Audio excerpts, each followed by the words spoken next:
നാം ധാരാളമായി നൽകുന്നു.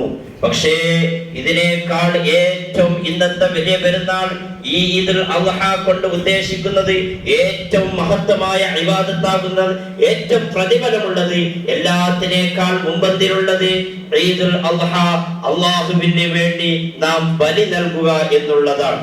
ഇന്നത്തെ ഏറ്റവും വലിയ, ഏറ്റവും പവർഫുൾ ആയ, ഏറ്റവും വലിയ ഇബാദത്ത് അല്ലാഹുവിന് വേണ്ടി നാം ഉദ്ഹിയത്ത് കർമ്മം നിർവഹിക്കുക എന്നുള്ളത്.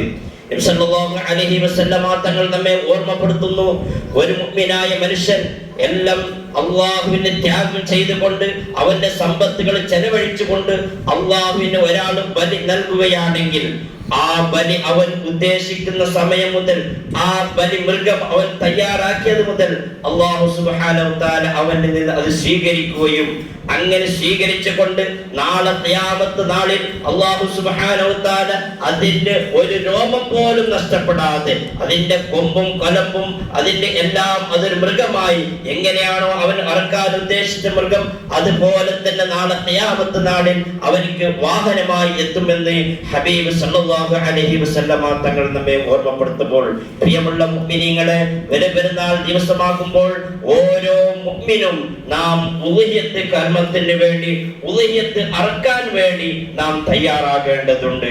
കാരണം നമ്മുടെ ജീവിതത്തിൽ നാം എത്രയോ ക്യാഷുകൾ മറ്റുള്ള ആവശ്യത്തിന് ചെലവഴിക്കുമ്പോൾ ഒരു മുഅ്മിനായ മനുഷ്യൻ അതിനുള്ള സമ്പത്ത് ഉണ്ടായിരിക്കെ അവൻ ജീവിതത്തിൽ പകർത്തുന്നില്ല എന്നുണ്ടെങ്കിൽ, ആ ഉദ്ഹിയത്ത് കർമ്മം അവൻ നടത്തുന്നില്ല എന്നുണ്ടെങ്കിൽ ആ സമ്പത്ത് കൊണ്ട് അവനിക്ക് ഉപകാരം കിട്ടുകയില്ല എന്ന് മാത്രമല്ല, ആ സമ്പത്ത് ഒരാൾക്ക് ഉണ്ടായിരിക്കെ അവൻ ഉദ്ഹിയത്ത് കർമ്മം നിർവഹിക്കുന്നില്ല എന്നുണ്ടെങ്കിൽ അത് കറാഹത്തിന്റെ ഹുക്മിൽ പെടുമെന്ന് നമ്മെ മഹാന്മാർ ഓർമ്മപ്പെടുത്തുമ്പോൾ, പ്രിയമുള്ള മുഅ്മിനീങ്ങളെ, ഇന്നും ഇനിയുള്ള 3 ദിവസങ്ങളിൽ നമ്മുടെ സമ്പത്ത് ഉള്ളവരൊക്കെ നാം അതിൽ ഒരു ഷെയർ ചേർത്തുകൊണ്ടോ അല്ലെങ്കിൽ എങ്ങനെയും ചെയ്തുകൊണ്ട് ഉദ്ഹിയത്ത് കർമ്മം നിർവഹിക്കാൻ ഓരോരുത്തരും നാം ശ്രമിക്കേണ്ടതുണ്ട്. അല്ലാഹു സുബ്ഹാനഹു വ തആല അതിന് തൗഫീഖ് നൽകുമാറാകട്ടെ. പ്രിയമുള്ള മുഅ്മിനീങ്ങളെ, ഈ ഉദ്ഹിയത്ത് കർമ്മം ഇത് നിർവഹിക്കുന്നതിന്റെ രഹസ്യം, ഇതിന്റെ പിന്നിലുള്ള രഹസ്യം അല്ലാഹു സുബ്ഹാനഹു വ തആല ഖലീലുല്ലാഹി ഇബ്രാഹിം നബി അലൈഹിസ്സലാം ലോകം കണ്ട ഏറ്റവും പരീക്ഷണം നേരിടുന്ന, ഏകദേശം വലിയ വലിയ പരീക്ഷകളൊക്കെ വിജയിച്ചുകൊണ്ട് ലോകത്തിൽ ഇതുപോലൊരു പരീക്ഷണം നേരിട്ട ഒരു പ്രവാചകൻ ഇല്ല എന്നാണ് ചരിത്രത്തിൽ നമ്മെ ഓർമ്മപ്പെടുത്തുന്നത്. അത്രമാത്രം പരീക്ഷണം നേരിട്ട ഇബ്രാഹിം നബി അലൈഹിസ്സലാം, ആ ഇബ്രാഹിം നബി അലൈഹിസ്സലാം എല്ലാത്തിലും വിജയിച്ചുകൊണ്ട് അവസാനമായി അള്ളാഹുവിന്റെ കൽപ്പന വരികയാണ്, സ്വന്തം മകനെ അള്ളാഹുവിനെ ബലി നൽകണം എന്ന്. അള്ളാഹുവിന്റെ കൽപ്പന വരുന്ന സമയത്ത് സ്വന്തം മകനെ സ്വന്തം കൈകൊണ്ട് അറക്കണമെന്ന് അള്ളാഹുവിന്റെ കൽപ്പന വരുമ്പോൾ അതിൽ ഒന്നും ചിന്തിക്കാതെ, അതിൽ ഒരു വിഷമം കാണിക്കാതെ അള്ളാഹുവിന്റെ കൽപ്പന അത് കൃത്യമായി പാലിച്ച, ലോകം അറിയപ്പെട്ട ഏറ്റവും പരീക്ഷണം നേരിട്ട ഇബ്രാഹിം നബി അലൈഹിസ്സലാം, അതുപോലെ തന്നെ ഇസ്മായിൽ നബി അലൈഹിസ്സലാം, ആ ഇസ്മായിൽ നബി അലൈഹിസ്സലാമിന് അല്ലാഹു തആലയുടെ കൽപ്പന വരികയാണ്, ഇബ്രാഹിം നബി അലൈഹിസ്സലാം അറുക്കുന്ന ആ ബാപ്പ അറുക്കുന്ന സമയത്ത് നിങ്ങൾ അതിന് വിധേയരാകേണ്ടതുണ്ട് എന്ന് കൽപ്പന ഇസ്മായിൽ നബി അലൈഹിസ്സലാമിന് വന്നപ്പോൾ ഒരു നിമിഷവും ചിന്തിക്കാതെ, ഒന്നും ചിന്തിക്കാതെ ബാപ്പയോട് വിളിച്ചു പറയുന്നു, ബാപ്പാ, അള്ളാഹുവിന്റെ കൽപ്പന അത് നിങ്ങൾ കൃത്യമായി പാലിക്കൂ, ഉടനെ എന്റെ കഴുത്ത് നിങ്ങൾ അറുക്കൂ ബാപ്പ, അള്ളാഹുവിന്റെ കൽപ്പന നിങ്ങൾ അത് പൂർത്തീകരിക്കൂ ബാപ്പ എന്ന് പറയുമ്പോൾ അതാ ഇബ്രാഹിം നബി അലൈഹിസ്സലാം അള്ളാഹുവിനോട് ദുആ ചെയ്ത് അവസാനമായി ഇസ്മായിൽ നബി അലൈഹിസ്സലാമിന് ഒരു കുഞ്ഞിക്കാൽ നൽകുമ്പോൾ ആ കുഞ്ഞിക്കാൽ ഹാജറ ബീവി റളിയല്ലാഹു അൻഹയുടെ ആ ഉമ്മ ലോകത്തിലെ ഏറ്റവും വലിയ പരീക്ഷ നേരിട്ടപ്പെടേണ്ടി വന്ന ഒരു ഉമ്മയുണ്ടെങ്കിൽ അത് ഹാജറ ബീവി റളിയല്ലാഹു അൻഹയാണ്. ആ ഹാജറ ഉമ്മ സ്വന്തം മകനെ സുബഹി സമയത്ത് നാമൊക്കെ നമ്മുടെ വീടുകളിൽ മക്കളെ സ്കൂളിലേക്കും മദ്രസയിലും അയക്കുകയാണ്. ആ സമയത്ത് മക്കൾക്ക് വേണ്ടി അവരുടെ പുസ്തകങ്ങളും ബാഗുകളും അവർക്ക് വേണ്ട വെള്ളം സൗകര്യം ഒക്കെ ചെയ്തു കൊടുത്തുകൊണ്ട് അവരെ നാം സ്കൂളിലേക്കും മദ്രസയിലേക്കും അയക്കുമ്പോൾ നാം അസുര സമയത്തും അല്ലെങ്കിൽ മദ്രസ കഴിഞ്ഞ സമയത്ത് വരുമ്പോൾ മണിക്കൂറുകൾക്ക് മുമ്പോ അല്ലെങ്കിൽ അവർ എത്തുന്ന സമയപ്പോൾ ആ മക്കളെ നാം പ്രതീക്ഷിച്ചിരിക്കുകയാണ്. ഒരു 5 മിനിറ്റും ഒരു 10 മിനിറ്റ് ലേറ്റായി പോയാൽ നമ്മൾക്കുള്ള ആ ടെൻഷൻ എത്രമാത്രമാണ്.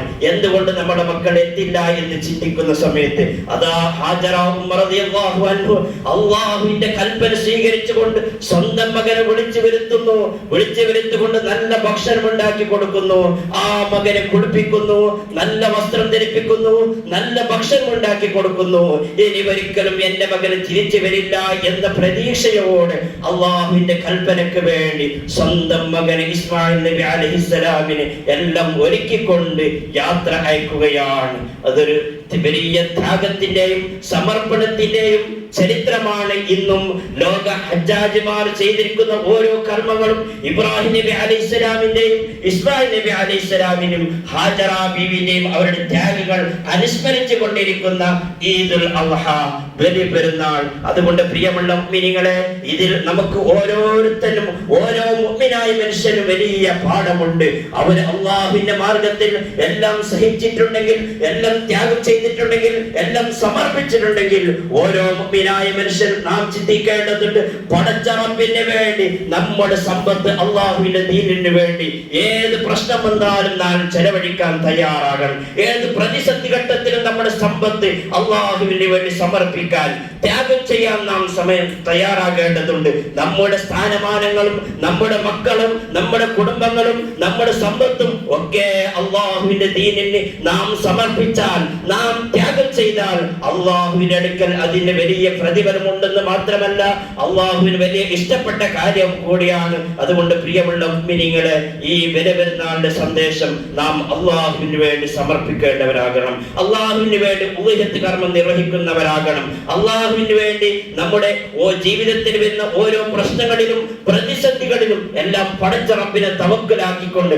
എല്ലാം നമ്മുടെ മുമ്പിൽ പടച്ച റബ്ബുണ്ട് എന്ന് നാം വിശ്വസിച്ചുകൊണ്ട് ഓരോ പ്രതിസന്ധി ഘട്ടങ്ങളിലും ഓരോ പ്രയാസത്തിന്റെ സമയത്തും അല്ലാഹുവിനെ തവക്കുലാക്കിക്കൊണ്ട് എല്ലാം പടച്ച റബ്ബിലേക്ക് നീട്ടിക്കൊണ്ട് നാം അല്ലാഹുവിനെ ഏൽപ്പിച്ചുകൊണ്ട് നമ്മുടെ ജീവിതം സംശുദ്ധമാക്കണമെന്ന് ഈ സമയത്ത് ഓർമ്മപ്പെടുത്തിക്കൊണ്ട് പ്രിയമുള്ള മുഅ്മിനീങ്ങളെ, ബലിപെരുന്നാൾ നാം ഇന്നത്തെ ആഘോഷം അല്ലാഹു പൊരുത്തപ്പെട്ട രീതിയിൽ പരസ്പരം അന്യമതസ്ഥർക്കോ അയൽവാസികൾക്കോ ഒരാൾക്കും ഒരു പ്രയാസമാകാത്ത രീതിയിൽ മറ്റുള്ള അന്യമതസ്ഥർക്കും കുടുംബക്കാർക്കും അയൽവാസികൾക്കും എല്ലാവരും സന്തോഷിപ്പിച്ചുകൊണ്ടുള്ള ബലിപെരുന്നാൾ നാം ആഘോഷിക്കുന്നതോടൊപ്പം ഇന്നത്തെ ളുഹറും അസ്റും ഇനി വരുന്ന ഓരോ നിസ്കാരങ്ങളും നാം ഖളാ ആകാതെ കൃത്യമായി നിർവഹിക്കുന്നവരാകണം. കാരണം നമ്മുടെ മരണം എപ്പോഴാണ് ആർക്കൊന്നും പറയാൻ കഴിയില്ല. പെട്ടെന്നുള്ള മരണങ്ങൾ വർദ്ധിച്ച കാലമാണ്. പെട്ടെന്നുള്ള അസുഖങ്ങൾ വരുന്ന കാലമാണ്.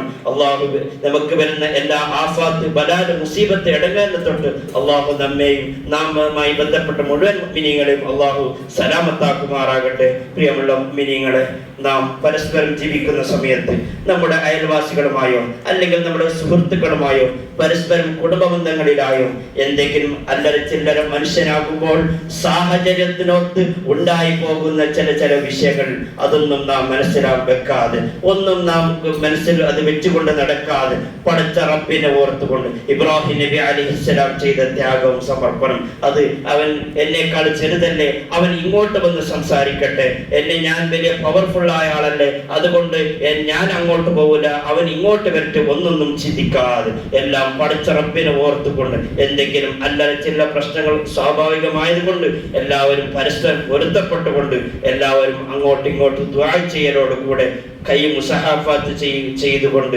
നമുക്ക് പെരുന്നാൾ നിസ്കാരം കഴിഞ്ഞ് ഖുതുബൊക്കെ കഴിഞ്ഞ് ആലിംഗനം ആരും ചെയ്യാതെ പരസ്പരം കൈ കൊടുത്തുകൊണ്ട് നല്ല സന്തോഷത്തോടെ പിരിയുക. അല്ലാഹു സുബ്ഹാനഹു വ തആല നമ്മുടെ ജീവിതത്തിൽ വലിയ ബറക്കത്ത് അല്ലാഹു നൽകുമാറാകട്ടെ. നമുക്ക് അവസാനത്തെ പെരുന്നാളാക്കാതെ ഇനിയും അടുത്ത പെരുന്നാൾ ഈമാനോടെ ഇസ്സത്തോടെ ആഫിയത്തോടെ കൂടാൻ അല്ലാഹു നമുക്ക് തൗഫീഖ് നൽകുമാറാകട്ടെ. പെരുന്നാൾ നിസ്കാരത്തിന് വേണ്ടി പ്രവേശിക്കുകയാണ്. ബലിപെരുന്നാൾ എന്ന 2 റക്അത്ത് സുന്നത്ത് നിസ്കാരം അല്ലാഹു തആലക്ക് വേണ്ടി ഇമാമോട് കൂടി ഞാൻ നിസ്കരിക്കുന്നു എന്ന് ഓരോരുത്തരും നിയത്ത് കരുതുക. അതിനുശേഷം വജ്ഹത്തിന് ശേഷം 1-ാമത്തെ റക്അത്തിൽ ഫാത്തിഹയ്ക്ക് മുമ്പായി 7 തക്ബീറും, 2-ാമത്തെ റക്അത്തിൽ ഫാത്തിഹയ്ക്ക് മുമ്പായി 5 തക്ബീറും, ഓരോ തക്ബീറിന്റെ ഇടയിൽ സുബ്ഹാനല്ലാഹി വൽഹംദുലില്ലാഹി വലാ ഇലാഹ ഇല്ലല്ലാഹു അല്ലാഹു അക്ബർ എന്ന ദിക്ർ പ്രത്യേകം ചെല്ലൽ സുന്നത്തുണ്ട്.